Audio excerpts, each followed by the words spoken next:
In Cold Blood by Truman Capote is a true horror story about the murders of the Clutter family. And it's a story of two prisoners trying to figure out how to get themselves out of the sticky situation of the murder. The story starts off when the two prisoners, Dick and Perry, figure out there's a Kansas family that's very wealthy, and they are told that they have a stash of money. So they go to Kansas after they get released from prison and try to find a safe. When they arrive, the whole Clutter family is asleep, and they sneak into the house, and then they find out there is no stash. So they just plan to kill the whole family.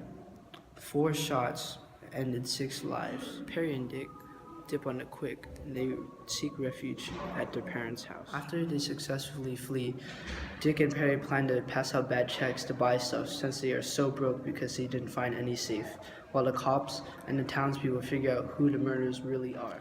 As the years went on, the detective gets word from a former prisoner, Floyd Wells, that tells them that Dick and Perry are the real murderers and none of the townspeople, because Floyd Wells told Dick and Perry that the family had money, which they didn't, obviously, but yeah. So the detective decides to tell all the townspeople that the murders were caught, in hoping that the prisoners would think that they successfully escaped, but he was just messing up their mind.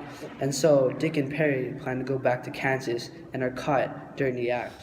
As they're being interrogated about the murders, we realize the motives of Perry and Dick's actions within the murders of the Clutter family. We realize Dick only did it because he wanted to see Perry show his bad side of him being a murderer, since he had been in jail before for beating a guy with a bike. And Perry only went along with the plan because he wanted to take his anger out on his very, very bad childhood, because first of all, his parents died, right?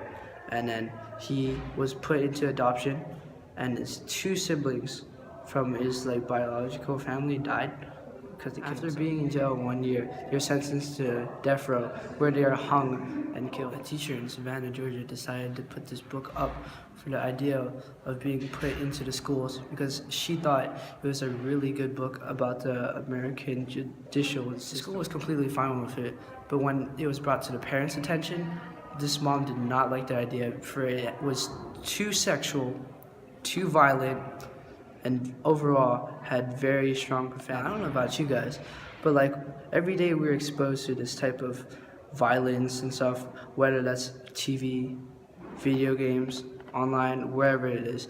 And so Law and Order is a TV show based on this stuff, so why is it not banned? So why is it, when it's put on paper, why should it be banned? It doesn't make any sense. And there was never anything sexual. There was no sex. Sure, Dick had the idea to rape one of the daughters, which is, first of all, I want to point out, very bad, but he didn't because Perry stopped him.